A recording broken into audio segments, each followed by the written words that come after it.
Bom, meus irmãos, vamos ler o livro de Tiago, capítulo 5, do versículo 1 ao versículo 6, ok? Deus condena as riquezas mal adquiridas e mal empregadas. Atendei agora, ricos, chorai, lamentando por causa das vossas desventuras que vos sobrevirão. As vossas riquezas estão corruptas e as vossas roupagens comidas de traça. O vosso ouro e a vossa prata foram gastos de ferrugem, e a sua ferrugem há de ser por testemunho contra vós mesmos, e há de devorar como fogo as vossas carnes. Tesouros acumulaste nos últimos dias. Eis que o salário dos trabalhadores que ceifaram os vossos campos e que por vós foi retido com fraude está clamando, e os clamores dos ceifeiros penetraram até os ouvidos do Senhor dos Exércitos. Tendes vivido regaladamente sobre a terra, tendes vivido nos prazeres, tendes engordado o vosso coração em dia de matança, tendes condenado e matado o justo, sem que ele vos faça resistência. Bom, meus irmãos, aqui até o versículo 6, do versículo 1 ao versículo 6, Tiago, ele está inspirado pelo Espírito Santo, condenando as riquezas mal adquiridas e mal empregadas. Quando a gente começa a estudar essa parte até o versículo 6, a gente não está falando exatamente de uma vida espiritual, de uma vida com Deus. A gente está falando de uma vida secular, uma vida no seu dia a dia. Como o ser humano, ele segue a sua vida, principalmente aqueles que têm dinheiro, aqueles que são ricos, os empresários que nós conhecemos, muitos que têm comércios, muitos políticos, pessoas que têm condição financeira e como elas usam o seu dinheiro, como elas empregam o seu dinheiro e adquirem dinheiro, recebem e empregam o seu dinheiro. No versículo 1, diz assim: atendei agora, ricos, chorai, lamentando por causa das vossas desventuras que vos sobrevirão. Aqui já é o juízo de Deus sobre aqueles que estão usando a sua riqueza com mau caráter. E o Espírito Santo, através de Tiago, fala assim: chorem, porque vocês irão sofrer. Chorem, porque vocês irão receber os juízos de Deus. Nós vemos aí hoje em dia muitas pessoas que têm empregados, os seus patrões que têm empregados e humilham os seus empregados e passam por cima dos outros com as suas riquezas, com o seu dinheiro, e ainda, por mais que eles tenham dinheiro, eles querem mais e mais e mais.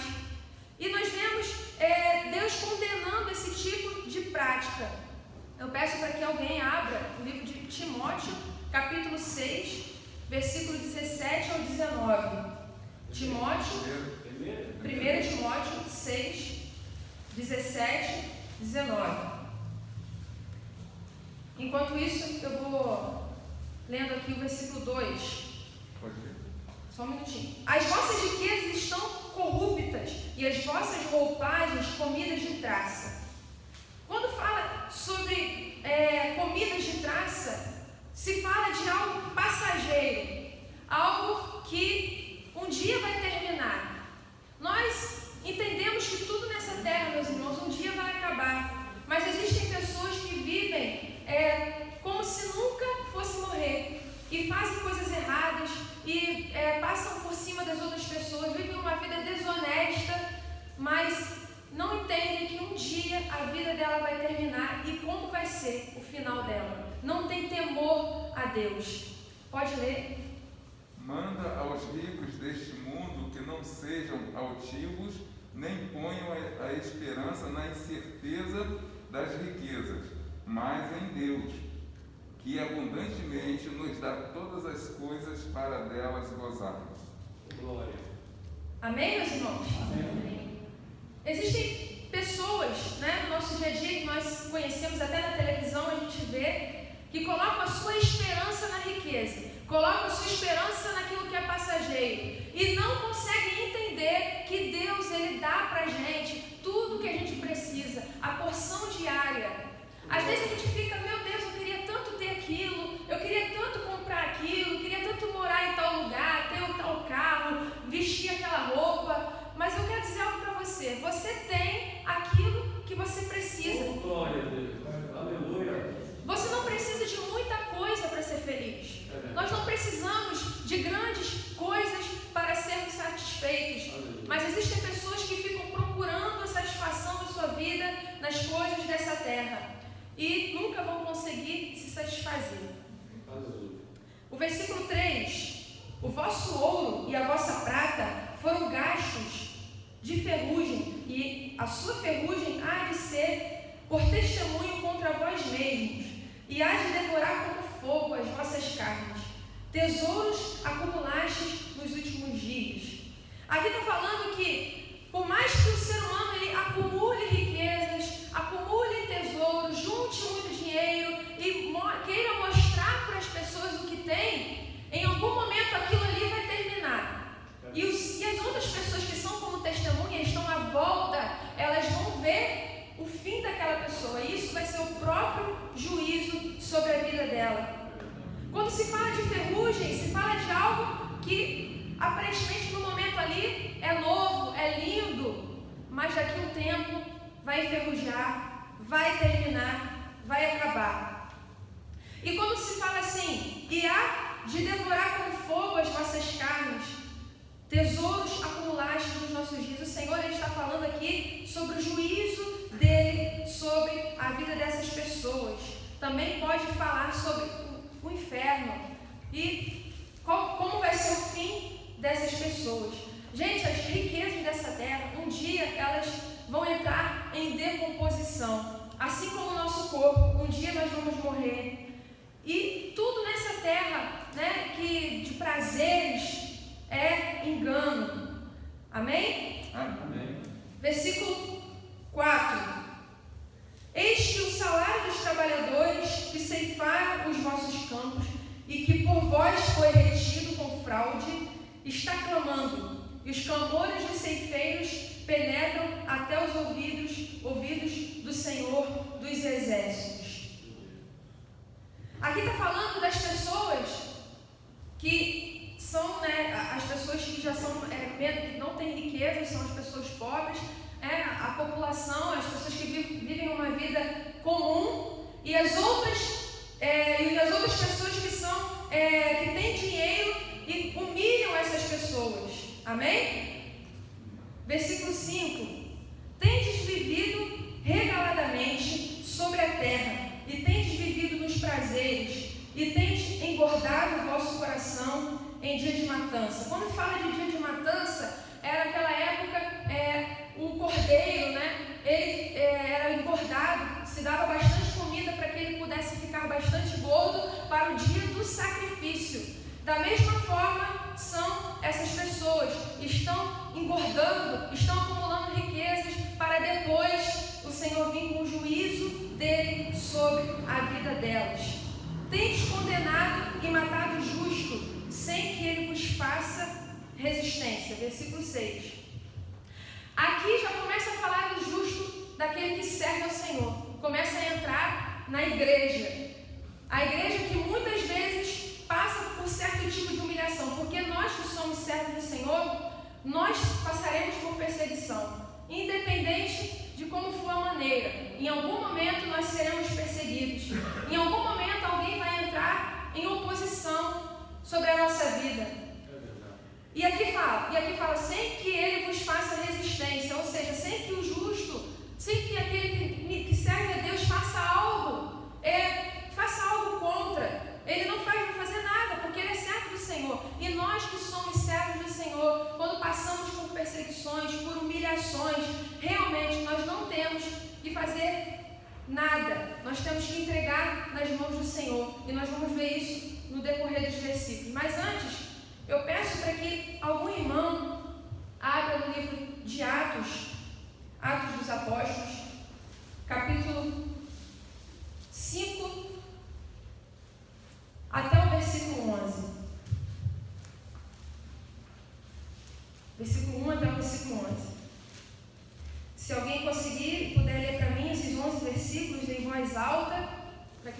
possam entender. Amém?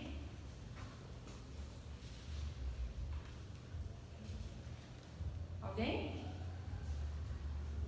Atos 5, 1 a 11. Como você está no microfone? Pode ler, pode ler.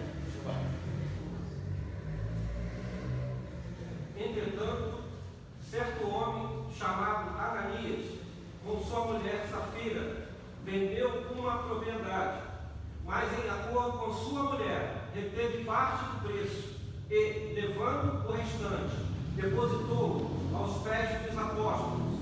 Então disse Pedro: Ananias, por que encheu Satanás teu coração, para que mentisses ao Espírito Santo, reservando parte do valor do campo? Conservando-o, porventura, não seria teu, e vendido não estaria em teu poder? Como, pois, assentastes no coração este desígnio? Não mentistes aos homens, mas a Deus. Ouvindo estas palavras, Ananias caiu e expirou, sobrevindo grande temor a todos os ouvintes. Levantando-se os moços, cobriram-lhe o corpo e, levando-o, o sepultaram. Quase 3 horas depois, entrou a mulher de Ananias, não sabendo o que ocorrera. Então Pedro, dirigindo-se a ela, perguntou-lhe: Dize-me, vendeste, portanto, aquela terra? Ela respondeu: Sim, portanto. Tornou-lhe Pedro: Por que entrastes em acordo para tentar o Espírito do Senhor? Eis aí a porta, os pés dos que sepultaram o teu marido, e eles também te levaram. No mesmo instante, caiu ela aos pés de Pedro e expirou. Entrando os moços, acharam-na morta, e levando-a, sepultaram-na junto do marido. E sobreveio grande temor a toda a igreja e a todos quantos ouviram a notícia destes acontecimentos. Amém? Antes um pouquinho, no capítulo 4, versículo 36, diz assim: José, a quem os apóstolos deram o sobrenome de Barnabé, que quer dizer filho de exortação, levita natural de Chipre, como tivesse um campo, vendendo, trouxe o preço e depositou aos pés dos apóstolos. Eu já vou entrar nesse assunto de Ananias e Safira. Nesses versículos antes, nós vemos um homem chamado Barnabé, que tinha um coração totalmente doado para a obra do Senhor, totalmente entregue para as coisas de Deus. Ele tinha um caráter íntegro, um caráter honesto, e ele era alguém que repartia aquilo que ele tinha com as pessoas. Ele não era aquela pessoa que tinha riquezas, acumulava suas riquezas e retia para si. Não, esse homem, ele chamou a atenção dos apóstolos, chamou a atenção de Deus. E por causa disso, Ananias e Safira ficou com um pouquinho de ciúme. A Bíblia não diz isso, eu estava estudando em casa. Ficou com um pouquinho de ciúme e quis também um pouco do status que esse homem chamado Barnabé recebeu. Ele recebeu um pouco de status por causa do bom coração que ele possuía e o coração doado para a obra. E o que eles fizeram? Eles também fizeram a mesma coisa que Barnabé, só que eles tinham um caráter totalmente deturbado, um caráter totalmente errado. Ananias e Safira, eles queriam status, eles tinham mau caráter, tinham ganância, eram mentirosos, e eles não mentiram simplesmente para o homem, eles mentiram para o próprio Espírito Santo. E ao mesmo tempo, olha só, eles eram orgulhosos. Eles fizeram aquilo ali, né? Venderam a propriedade e depositaram os pés dos apóstolos, mas eles mentiram quanto ao valor. Eles reteram uma parte daquilo que eles venderam. Retendo essa parte, eles não tinham essa necessidade porque a propriedade era deles, o que eles tinham era deles. Eles não tinham necessidade de mentir. Eles poderiam muito bem falar assim: olha, eu estava precisando desse dinheiro para fazer as coisas da minha vida secular, da nossa vida secular, mas vou dar essa parte aqui para a obra do Senhor. Não, eles não fizeram isso, eles mentiram, porque eles queriam status. Eles queriam que as pessoas olhassem para eles e olhassem: nossa, olha o que eles fizeram, olha que legal, eles deram a propriedade, eles deram tudo que eles tinham. Então, eles queriam mostrar algo para as pessoas. Eles tinham um caráter que não era o caráter de Deus. Amém? E algo que chamou um pouquinho a minha atenção, eu fiquei me perguntando: por que Deus agiu tão severamente contra eles? Por que Deus fez isso? Quando a gente lê, a gente se enche de temor. Porque eles foram fulminados na mesma hora. O Espírito Santo revelou o pecado deles, a ganância, o mau caráter deles, a falsidade, a mentira deles. E eles morreram ali na hora. A mulher morreu 3 horas depois que ela apareceu ali. Mas por que Deus fez isso? Porque, meus irmãos, a igreja primitiva, a igreja com a nova aliança, após a morte e ressurreição de Jesus, estava nascendo. E por isso, Deus agiu com disciplina para assegurar a pureza e a sobrevivência da igreja. Então, aquele momento ali era muito novo. A igreja estava começando a surgir. Então, Deus queria assegurar que a igreja se mantesse de pé, íntegra, santa, uma igreja que tivesse honestidade. Então Deus agiu naquele momento ali como uma forma de disciplina. E muitas vezes na nossa vida acontece a mesma coisa. O Senhor nos disciplina, porque Ele disciplina a quem Ele ama. Amém? Glória a Deus. Deus agiu com disciplina para mostrar que o cristão, ele deve ser puro, verdadeiro e íntegro. Amém? Alguém pode abrir para mim na carta aos Filipenses, capítulo 4, versículo 8, enquanto outra pessoa vai abrir para mim em Josué, capítulo 7, versículo 16 ao 26. E outra pessoa vai abrir para mim em Provérbios 6, versículo 16 ao 19. Primeiro, Filipenses 4, versículo 8. Depois, Josué 7, 16 ao 26. Depois, Provérbios 6, 16 ao 19. Quem abriu em Filipenses 4, versículo 8, pode ler. Quanto ao mais, irmãos, tudo que é verdadeiro, tudo que é honesto, tudo que é justo, tudo que é puro, tudo que é amável, tudo que é de boa fama, se há alguma virtude, se há algum louvor, nisto pensai. Glória a Deus. A Bíblia nos ensina até como a gente precisa proceder no nosso dia a dia. Será que o nosso coração, o que a gente tem pensado, meus irmãos? O que tem passado pela nossa mente?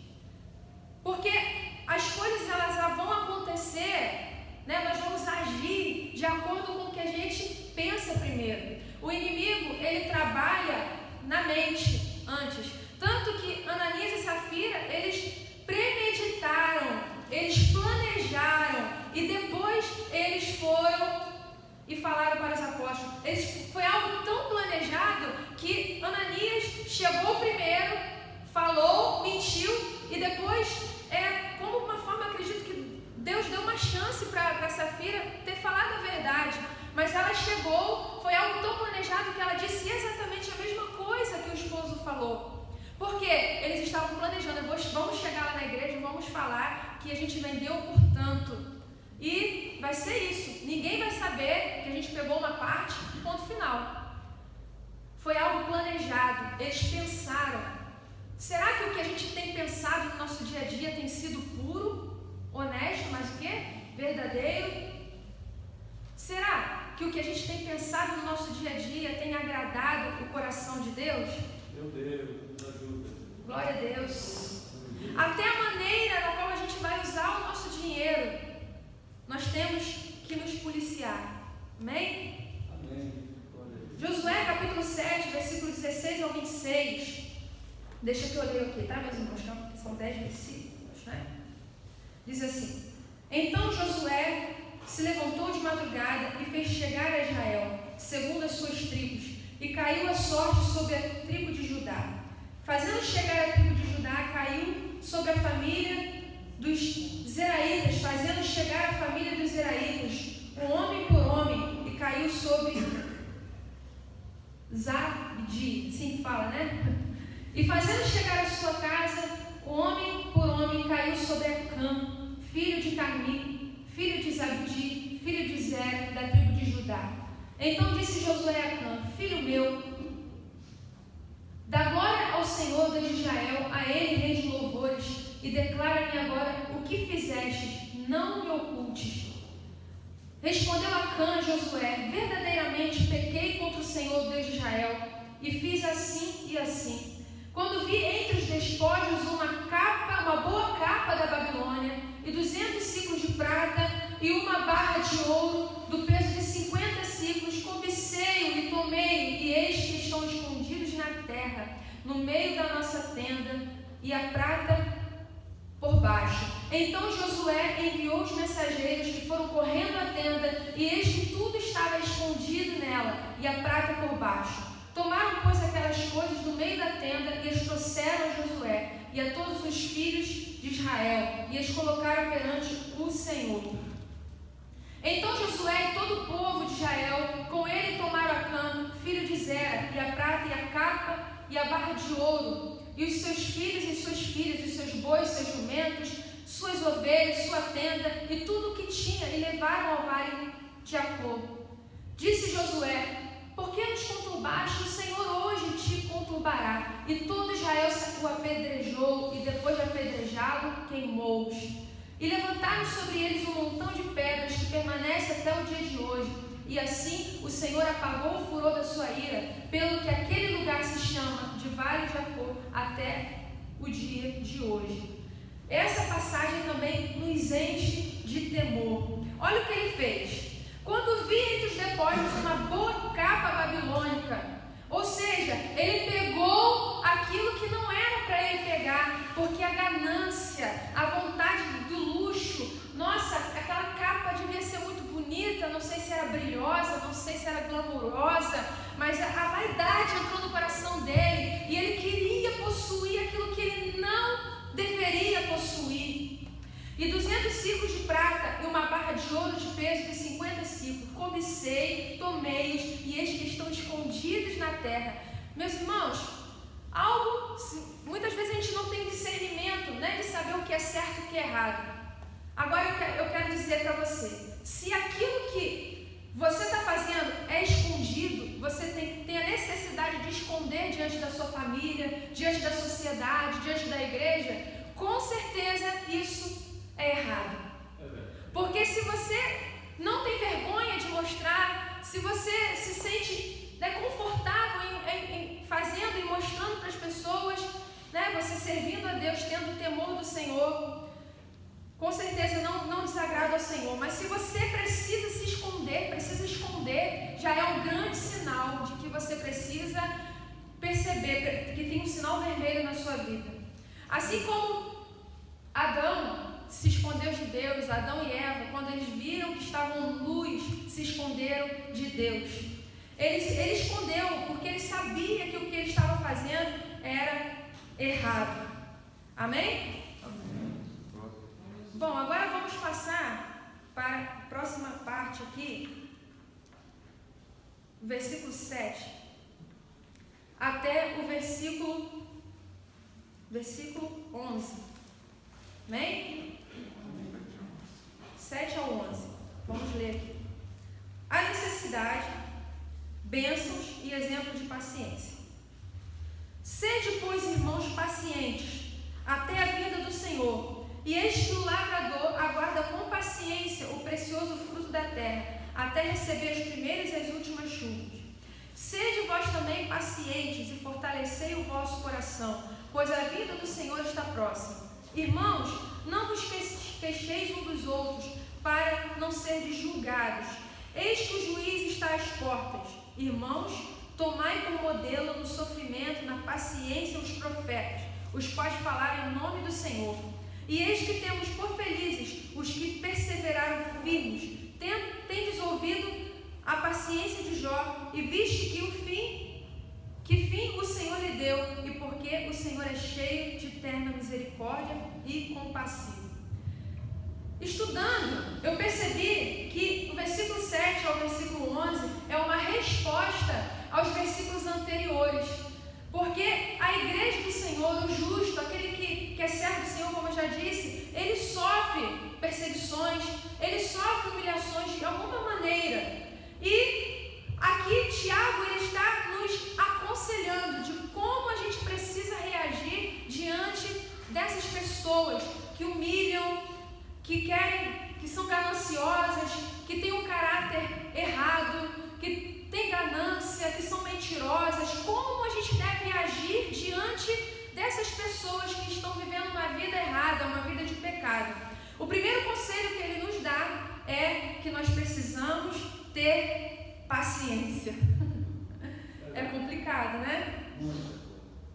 Precisamos ter paciência. Por quê?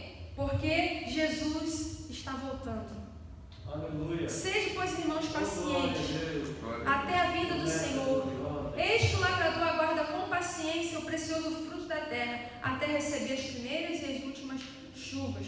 Assim como o lavrador aguarda com paciência o precioso fruto da terra, nós também precisamos ser pacientes com essas pessoas. E ele continua aqui no versículo 8: Sede vós também pacientes e fortalecei o vosso coração, pois a vinda do Senhor está próxima. Aí o versículo 9, eu amei esse versículo, diz assim: Irmãos, não vos queixeis uns dos outros, para não serem julgados. Gente, ser cristão não é para qualquer um, não. É necessário, por isso que Jesus falou que a porta é estreita, o caminho é estreito. Quando a gente vê alguém fazendo todas essas coisas aqui que a gente acabou de estudar até o versículo 6, pessoas gananciosas, pessoas que mentem, pessoas orgulhosas, assim como Ananias e Safira, qual é a nossa tendência? A gente quer o quê? Criticar, a gente quer reclamar dessas pessoas, principalmente quando essas pessoas vêm para nos humilhar. Principalmente quando essas pessoas vêm com soberba, querendo demonstrar o que elas possuem, o que elas têm. Eu sou rico, eu tenho isso, eu tenho aquilo outro. Quando essas pessoas vêm com esse tipo de índole diante de nós, a nossa tendência é se queixar, é reclamar. Poxa, mas por que essa pessoa é assim? Eu não entendo. Essa pessoa faz isso, essa pessoa faz aquilo. Essa pessoa é gananciosa. Eu não entendo por que ela é assim. Aí começa a se queixar da outra pessoa. E aqui o Espírito Santo, através de Tiago, está falando para nós que nós não temos que nos queixar. Nós não podemos ficar reclamando dessas pessoas. É verdade. Por quê, meus irmãos? Porque o juízo vem de Deus. Aleluia. Nós precisamos confiar no Senhor. Nós precisamos entender que Ele é o juiz e não nós. Muitas vezes nós nos colocamos no lugar de juízes. Nós queremos julgar essas pessoas. Mas essa pessoa vai se ver com Deus. Mas essa pessoa vai para o leito. Mas essa pessoa vai ser assim, vai acontecer isso com ela. Nós não podemos ocupar o lugar de Deus. Muitas vezes no nosso dia a dia a gente faz isso. Nós pecamos com as nossas palavras. Eu ia pegar o livro capítulo 4 ou capítulo 3? Eu ia pegar o capítulo 3. Graças a Deus que eu não peguei, pastor. Eu estava lendo e falei, meu Deus, falar sobre a língua, o poder da língua é difícil. Por quê? Porque nós pecamos, nós falamos, nós reclamamos, nós nos queixamos uns dos outros, sem perceber. A gente acaba se queixando, a gente acaba julgando a atitude das pessoas. A gente olha para a televisão, a gente vê um político fazendo algo errado, a gente acaba se queixando. Eu não estou dizendo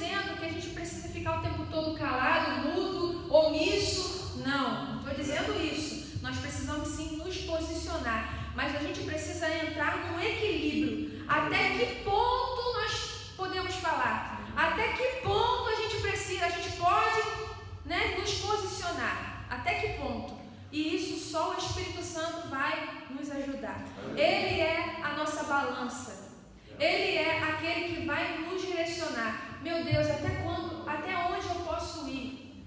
Eu não posso dizer para você. O Espírito Santo vai direcionar. Por isso que quando Jesus falou, eu vou para o Pai, mas eu deixarei o Consolador, ele estava dizendo assim, o Espírito Santo vai te guiar. Ele vai te direcionar às atitudes que você precisa tomar. Ele vai ajudar você a viver uma vida santa, uma vida íntegra. Sem Ele nós não somos nada. Sem Ele nós não somos nada. Mas muitas vezes nós queremos ocupar o lugar de Deus sendo juízes. Aqui diz assim, não vos queixeis uns dos outros para que não sedes julgados. Olha que forte isso aqui. Muitas vezes nós somos julgados pelas pessoas e nós não entendemos, mas nós julgamos antes. E o juízo de Deus, ele vem sobre a nossa vida. Eis que o juiz está às portas. Por mais que nós sejamos remanescentes, que nós sejamos íntegros, vivamos uma vida com Deus, nós precisamos entender que nós não somos juízes.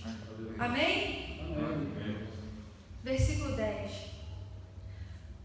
Irmãos, tomai por modelo no sofrimento e na paciência os profetas, os quais falaram em nome do Senhor.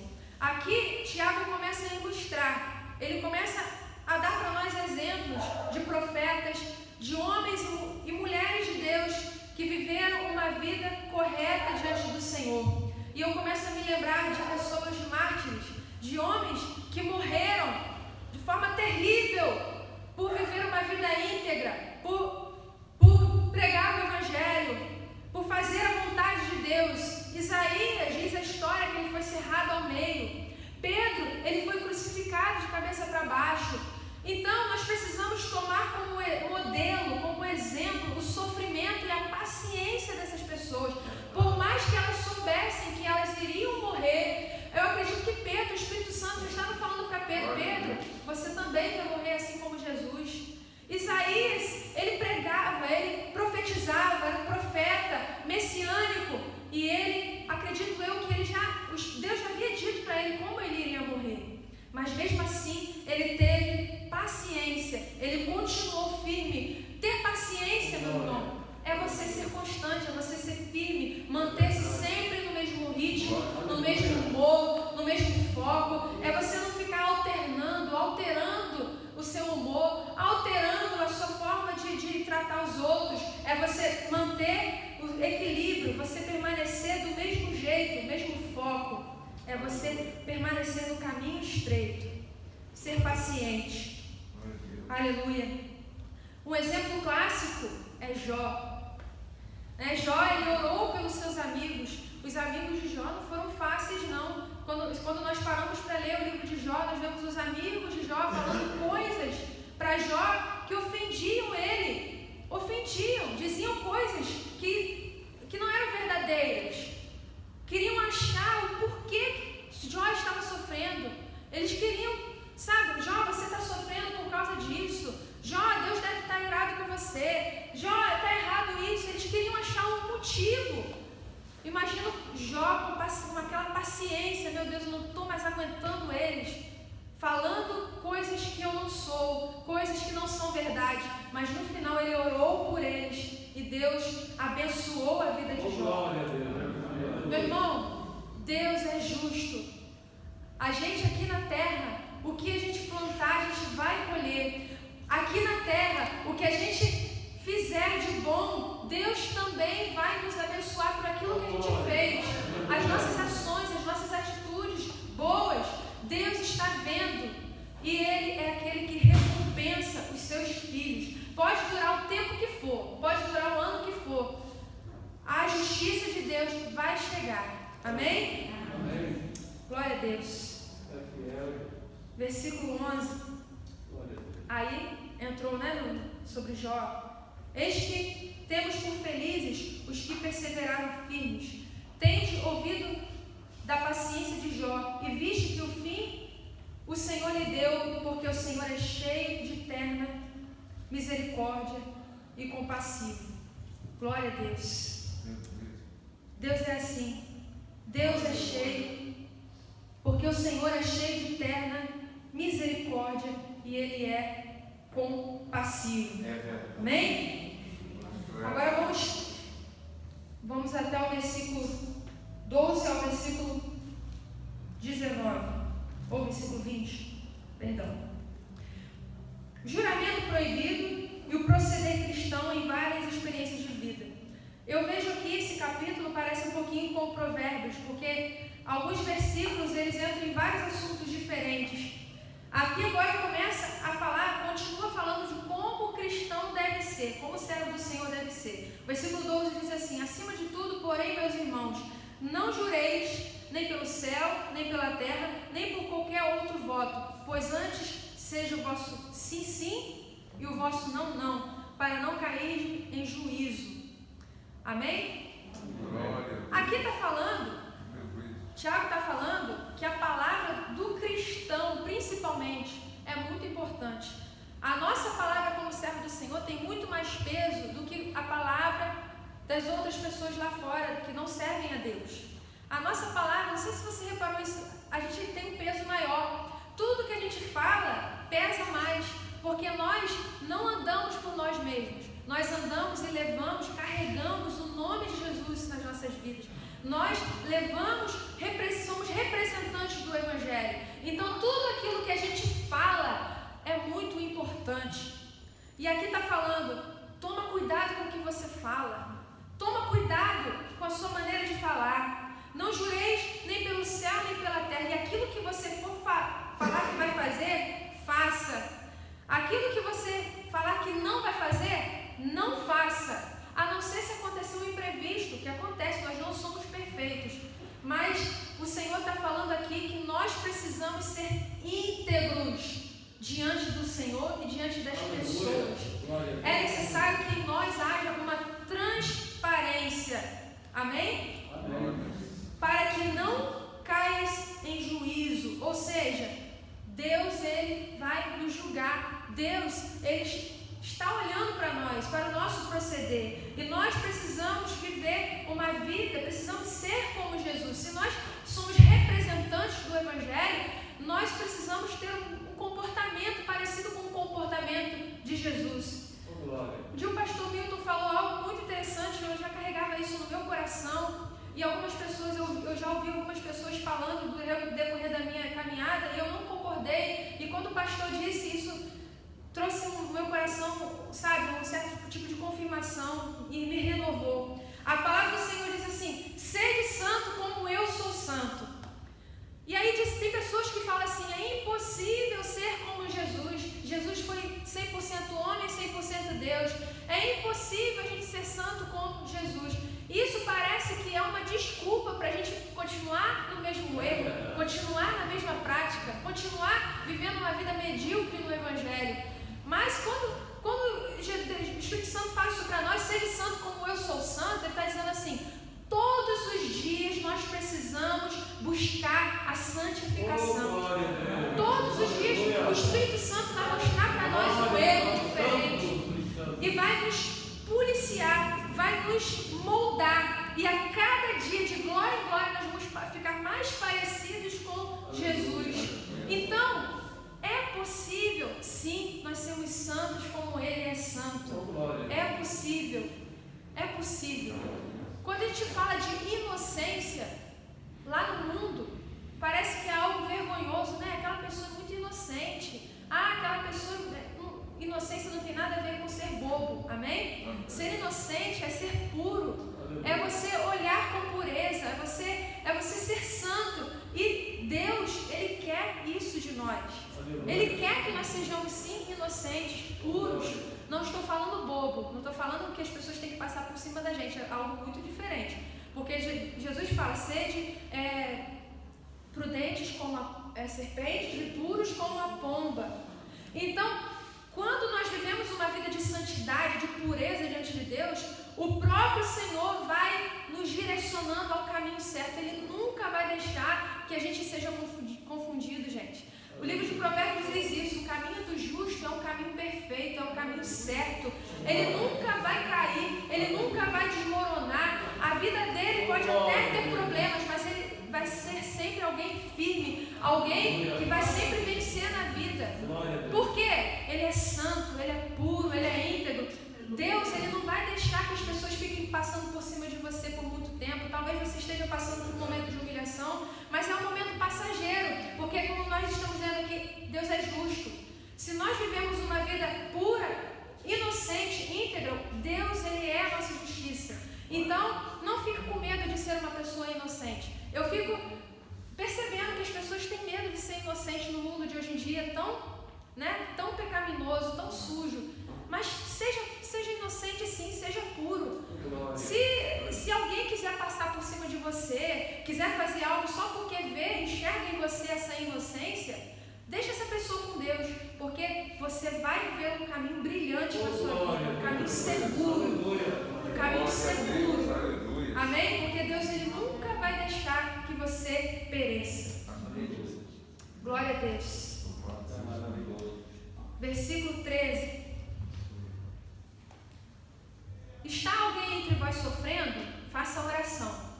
Está alguém alegre? Cante louvores. Aqui está falando que o cristão, ele deve ser dinâmico. O cristão não pode ficar parado. Eu estou triste, vou ficar em casa, vou ficar parado, não vou fazer nada, estou triste. Não. O cristão precisa ser dinâmico. Uma das características do Espírito Santo na vida de alguém é a atividade. Se a pessoa é cheia do Espírito Santo, ela nunca vai conseguir ficar parada, porque o Espírito Santo é ativo. Então, por mais que você esteja triste, algo você vai fazer. E o que você vai fazer? Ore. Está sofrendo? Ore. Está alegre? Cante. Aqui é uma forma de... Está nos falando que nós nunca podemos ficar parados, precisamos ser sempre dinâmicos. Amém? Amém. Versículo 14, já estou terminando. Está alguém entre vós doente? Chama os presbíteros da igreja e esses façam oração sobre ele, ungindo com óleo em nome do Senhor. Glória a Deus. Aqui está falando que nós precisamos obedecer às hierarquias da igreja. Se você está doente, se você está passando por algo difícil na sua vida, vá até o líder, vá até ele, mas claro que você precisa ter uma vida de comunhão com o Senhor. Mas é muito importante o presbítero na igreja, o obreiro, o pastor, o papel deles são importantes. Sobre eles existe uma unção, existe algo diferente. Não acredito não, acredite sim. Sobre a vida dos presbíteros, sobre a vida do pastor, existe uma unção. Amém? Amém. E quando fala de unção com óleo aqui, está falando que nós precisamos acreditar que o Senhor, ele pode nos curar. Amém? Amém. E a salvação da fé salvará o enfermo e o Senhor o levantará. E se houver cometido pecados, seriam perdoados. Versículo 16. Confessai, pois, os vossos pecados uns aos outros. Orai uns pelos outros para serem curados.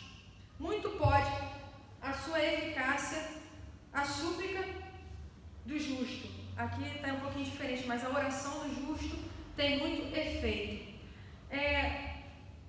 Eu anotei aqui. Eu peço para que os irmãos repitam comigo, já estou terminando. A confissão é um pré-requisito para a cura.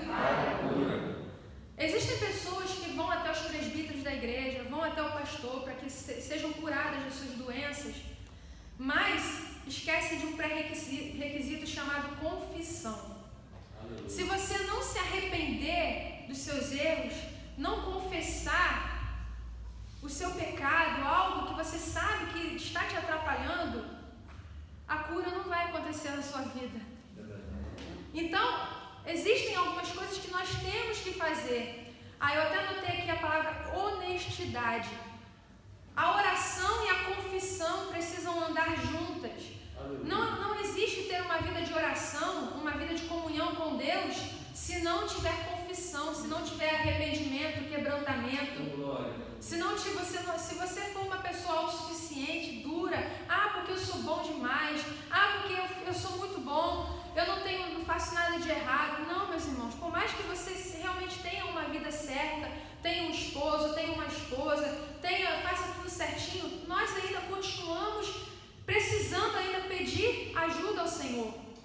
É necessário a gente viver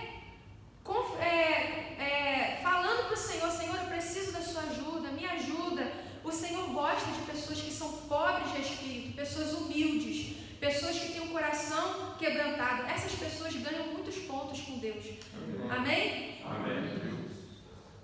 Versículo 17. Elias era um homem semelhante a nós, sujeito aos mesmos sentimentos, e orou com instância para que não chovesse sobre a terra. E por 3 anos e 6 meses não choveu. Aqui está falando que quando nós temos uma vida de comunhão com o Senhor, de confissão, quando nós oramos, Ele ouve a nossa oração e atende o nosso clamor. Versículo 18. E orou de novo, e o céu deu chuva, e a terra fez germinar seus frutos. Meus irmãos, se algum entre vós desviar da verdade e alguém o converter, preste atenção nesse versículo aqui. Sabei que aquele que converte o pecador do seu caminho errado, salvará da morte a alma dele e o cobrirá multidão de pecados. Para terminar, meus irmãos, aqui está falando que um ato de amor, um ato de compaixão, um ato de misericórdia com o outro, encobre uma multidão de pecados. Olha que coisa linda! Quando nós temos um ato de amor, falamos do amor de Deus para essa pessoa, ou fazemos algo bom para alguém, com o coração realmente cheio de amor, aleluia, muitos dos nossos pecados são perdoados, sem mesmo a gente perceber. Glória a Deus. Amém? Bom, meus irmãos, terminamos aqui. Consegui terminar no horário, acho que 15 para... Não, está ótimo. Está ótimo? Glória a Deus. Amém. Um aplauso ao nosso texto.